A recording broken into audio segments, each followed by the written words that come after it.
막말하는 사람들에 대해서 좀 알아보려고 합니다. 막말을 들으면 어떤 기분일까요? 만약에 다짜고짜 와서 그냥 막 막말을 했어요. 쌍욕을 하고. 어떻게 반응하십니까? 어떠실 것 같아요, 기분이? 아이고 기분이 아니죠 그냥.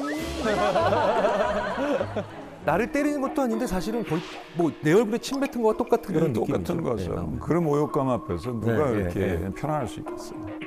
저는 좀 회피하는 것 같아요.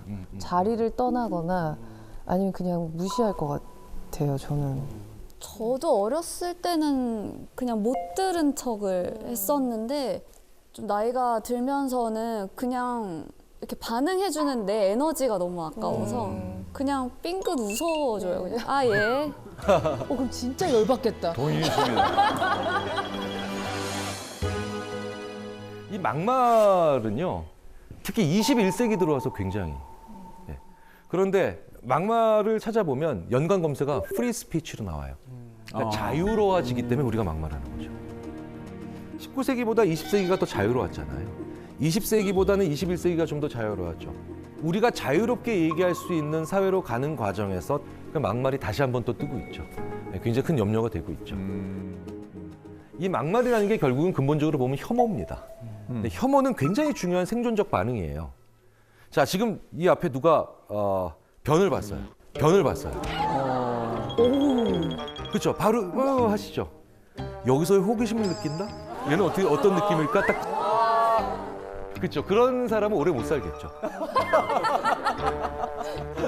혐오라고 하는 건 인간이 생존하기 위해서 가져야 되는 가장 중요한 기본적이고 즉각적 감정입니다. 그래서 이걸 뒤집어서 얘기하자면 혐오, 막말 이런 것들이 많은 사람들이 있죠. 이 사람들은 의식적이든 무의식적이든 자기가 지금 굉장히 위급한 사람이에요. 그게 목숨과 같은 것도 있지만 지위, 그렇죠? 경제, 부 이런 것들 다 관련이 돼 있다라는 겁니다. 혐오와 혹은 혐오에 준하는 그런 불쾌감은 안 느끼는 게 그러니까 비정상이지 오히려 느끼는 건 정상이죠. 문제는 표현하는 게 말이 안 된다는 거예요. 이건 되게 다른 얘기예요. 꼭 이럴 때 있잖아요. 엘리베이터 딱 타서 닫힌 버튼 누르려고 하는데 그때 저쪽에서 사람이 하고 들어올 때. 더 기분 나쁜 건 그 사람 타고 이제 닫히려고 그럴 때 또 하고 들어올 때. 이거 두 번, 세 번만 가면 약간 화나죠. 짜증나지. 네, 짜증나죠. 하지만 여기서 제가 너 뭐 하는 자식이야. 얘기하지 않죠. 네, 네. 막말은 막말에 해당하는 생각을 해서가 문제가 아니라 막말을 하기 때문에 문제인 거예요. 네, 이건 되게 중요한 차이라는 겁니다.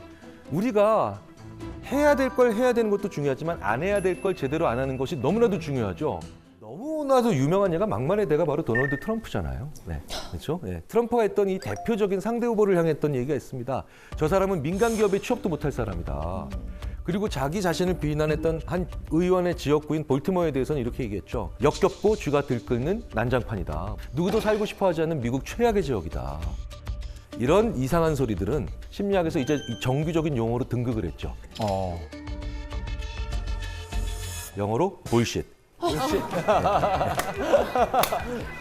우리말로 개소리. 그런데 우리나라에도 많죠. 사이비 교주들이 거기에 해당되고요. 상당히 많은 사람들이 그래도 진심이네 라고 하니까 믿는 거예요. 이 자리에 계신 많은 분들은 야 그래도 정상적인 지적 수준을 가지고 있는 사람이 어떻게 저런 소리를 우리는 지쳐 있을 때, 외로울 때, 낙심했을 때, 무기력할 때 많이 배운 사람과 적게 배운 사람, 부자, 가난한 사람 가리지 않고 우리는 진심인 사람 얘기에 귀를 기울입니다. 그리고 그 사람은 솔직하다라는 가면 속에서 자기들이 원하는 걸 계속해서 착취하죠. 그 막말을 우리가 전혀 다른 영역에서 제일 비슷한 짓으로 뭘 해줄 수 있을까? 다른 심리학자들이랑 한번 얘기를 해봤더니요. 이러더라고요. 그 인간들이 우리한테 바바리맨 짓을 하는 거라고. 왜냐? 바바리맨이 와서 슉 하고 자기 짓을 하고 나가죠. 근데 우리가 받는 충격은 굉장히 심하고 그리고 사회적으로 문제가 커지며 굉장히 그들은 이상한 걸 우리로 하여금 취하고 가요. 그렇죠. 육체적 막말이죠. 근데 재밌는 건 바바리맨들에게 네가 제일 범행하기 쉽고 계속 범행을 집중적으로 하게 되는 지속하게 되는 그런 사람이 누구야? 라고 하면 못 본 척 지나가는 사람. 네. 왜? 그럼 계속 쫓아가면서 해도 되는 거예요. 더 해주고 싶어. 네네. 심리학에 또 이런 얘기가 있죠. 막말을 통해 승리한 사람 모두 결국 다음 승리를 막말을 통해 갈구한다. 그래서 반드시 반응해야 됩니다. 근데 그 반응을 같은 방식으로 그럼 네가 벗었어 나도 벗었어 이건 아니잖아요. 네. 그 막말에 대해서 똑같이 막말로 비난하는 건 오히려 문제를 꼬이게 만들어내는 거죠. 예. 그런 막말하는 사람이 왔을 때 내가 어떻게 얘기해야 되는가? 웃지 말고 화내지 말고 단호한 언어. 이 삼박자를 다 가지셔야 돼요. 쉽지 않죠. 당황스러우니까. 왜 그렇겠어요? 자주 있는 일이 아니니까 연습하셔야 된다는 거예요. 저는 내용은 단호하게 그다음에 말투는 친근하게 그래서 와 절대 안 돼. 잘 연습해 놓으십시오. 자기 색깔을 가지고 있는 답은 나만 알고 있는 겁니다.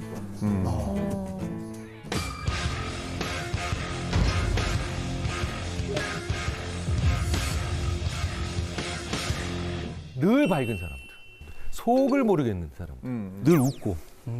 근데 이런 분들도 누군가에겐 사실 의외로 지옥일 수 있습니다. 긍정적인 수준을 넘어서 이 사람은 늘 밝은 모습만 나한테 보여주니까 오히려 내가 이 사람한테 나는 어떤 문제가 있는 사람이 아닌가 싶을 때가 있는 그런 경우가 있더라는 거예요. 이런 경우를 심리학자들이 부적절하게 밝은 사람이라고 표현합니다. 이런 것도 일종의 허세예요. 허세죠. 사실 허세 많이 부려보셔서 아시잖아요. 예. 저도 옛날에 길 가다가 한번 넘어졌는데 내 친구가 야 괜찮아 이거 있잖아요. 야 너 엉덩이에서 피 아니야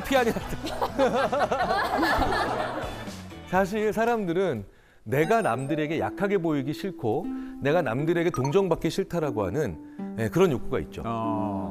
그런데 괜찮지 않은데 괜찮은 척하는 걸 너무 끈질기게 하는 사람들은 첫 번째 그냥 말 그대로 남에게 피해 주는 게 너무 싫은 사람들. 이런 사람도 있어요. 두 번째 유형으로는 내가 화나고 슬프고 괴롭고 힘들다는 걸 보여주면 사람들이 자기를 안 좋게 볼 가능성이 높아진다라고 불안해하는 사람들이죠. 사실 이런 유형이요. 진짜 위험한 게 과로사가 쉬워요. 모든 과로사하는 분들이 그렇진 않지만 과로사하는 분들 중에 상당수가 가족분들의 얘기를 들어보면 너무 안타까워요. 힘들다는 시그널을 안 주신 거예요. 그러니까 가족분들에게도 훨씬 더 큰 상처가 되는 경우들이 있죠. 자, 이런 경우가 어떻게 제일 많이 만들어지는 줄 아세요? 감정을 표현했을 때 욕을 많이 먹어본 사람. 네. 어렸을 때부터 힘들다, 아프다라고 하는 표현을 너무 못하게 그런 과정을 거친 겁니다. 판교 잡스란 말 들어보셨어요? 판교 잡스? 잡스하면 누구 떠오르시나요? 스티브 잡스죠. 판교에 가면요. 정말 많은 IT 쪽의 스타트업들이 있죠. 20대, 30대 성공한 젊은 사업가들이 있어요. 한여름에도 이렇게 입고 나와요. 네, 진짜 스티브 잡스. 네. 이분들 중에 일부가 판교 잡스인데 그 가운데 한 단어가 더 들어가죠. 판교 꼰대 잡스. 저도 그 중에 몇 분을 만나본 적이 있는데요. 40, 60대에 해당하는 분들보다 오히려 더 많이 동풍이에요. 진짜 어떻게 20대에 30대에 어떻게 이런 말을 할 수 있을까? 이렇게 자기 인생관이 확고부동할까? 네. 40, 60대는 그래도 아까 이재용 씨께서도 자꾸 이렇게 저를 눈을 마주치고 계십니다. 어쩔 수 없이. 네. 우리는 그래도 좀 그런 얘기 안 들으려고 노력이라도 하지 않습니까? 네, 그렇죠? 네. 꼰대인 거 알아야죠. 자, 이렇게 심리학에서 이런 젊은 꼰대들의 특징을 봤는데 몇 가지 유형이 있어요. 첫 번째가 바로 뭐냐? 자, 이렇게 심리학에서 이런 젊은 꼰대들의 특징을 봤는데 몇 가지 유형이 있어요. 첫 번째가 바로 뭐냐? 어린 나이에 크게 성취한 사람. 이렇게 되면 무조건 젊은 꼰대가 된다가 아니라 이분들은 조심하셔야 된다는 뜻이에요. 또 게다가 어린 나이에 큰 성취한 사람들이 절대로 하지 않는 게 질문이에요. 이전 세대와 달리 요즘에는 디지털 네이티브라서 더 이상 선배에게 질문을 많이 할 필요도 없고 실제로도 많이 하지 않기 때문입니다. 내가 인터넷상에서 필요한 지식을 다 가질 수 있다고 생각을 하는 거죠. 그런데 질문을 많이 하지 않는다는 것 자체가 사람을 위험하게 만듭니다. 지식의 양이 많은 게 중요한 게 아니라 그 지식을 어떻게 연결하느냐의 차이가 나죠. 내가 질문해야 그 사람도 질문하거든요. 결국은 질문하고 질문 받는 자가 지식을 지혜로 리포맷합니다. 질문하는 후배들이 진짜 성장할 후배들입니다. 두 번째, 자기가 세운 규칙이나 규범으로 굉장히 단순하게 세상을 이해하려고 하는 사람들, 이런 사람들이 또 젊은 꼰대에 해당합니다. 예를 들자면 7시 이전에 출근하지 않는 자는 일하지 않는 자야. 뭐 이런 게 있어요. 심지어는 미신적인 행태를 해요. 예, 7시 이전에는 뭔가 기운에 좋은 기운이 있다는 둥. 왜 제가 그런 거 봤더니 그 사람은 실제로 7시 이전에 회사에 출근하는 그런 아침형 인간들과 주로 일을 했기 때문에 그때 당시에 성공을 했던 거였어요. 근데 재밌는 건 저녁형 인간들이 있거든요. 예. 저녁형 인간들이 있어요. 네. 저녁형 인간들이 창조적인 인간들이 많아요. 네. 어쨌든 이렇게 우연의 일치의 하나로 특정한 요인을 성공하면 그게 이제 행동의 원칙이 됩니다. 그리고 그 행동을 하지 않는 사람은 무조건 나쁜 사람이에요. 혹은 원하지 않는 사람이거나 무능한 사람이에요. 이런 피상적인 생각을 하는 유형의 사람들이 결국 또 젊은 꼰대가 됩니다. 이런 사람들을 보면 많이 답답하죠. 저는 그게 너무 어렵더라고요. 꼰대 짓을 하지 않으면서 그러니까 좀 지혜롭게 잘 조언을 하고 후배들과 좋은 관계를 맺을 수 있는지 좀 실질적인 팁이 있으면 좀 부탁드릴게요. 그것에 대해서 정말 고민을 많이 한 미국의 언어인지 심리학자가 있습니다. 마이클 토마슬러라고 하는 분인데요. 두 가지 원칙을 지키면 내 말이 훨씬 더 꼰대스럽지 않게 하지만 내 경험이 더 잘 그들에게 스며들 수 있고 후배들도 들을 수 있는 말이 된다고 합니다. 바로 뭐냐면 성공은 기술하고 실패는 설명해라. 기술, 조선왕조실록 있는 그대로 써주는 거예요. 성공한 건 선배님 그때 성과가 좋으셨다면서요? 야 그때 말이야 남북관계가 그때 정상화가 됐어. 유가가 그때 떨어졌지. 조선왕조실록처럼 담담히 그때 당시의 정황만 얘기해 주는 거예요. 들어가면 안 되는 게 뭐냐? 나. 실패는 설명하라. 설명은 삼국지 주인공 있는 거죠.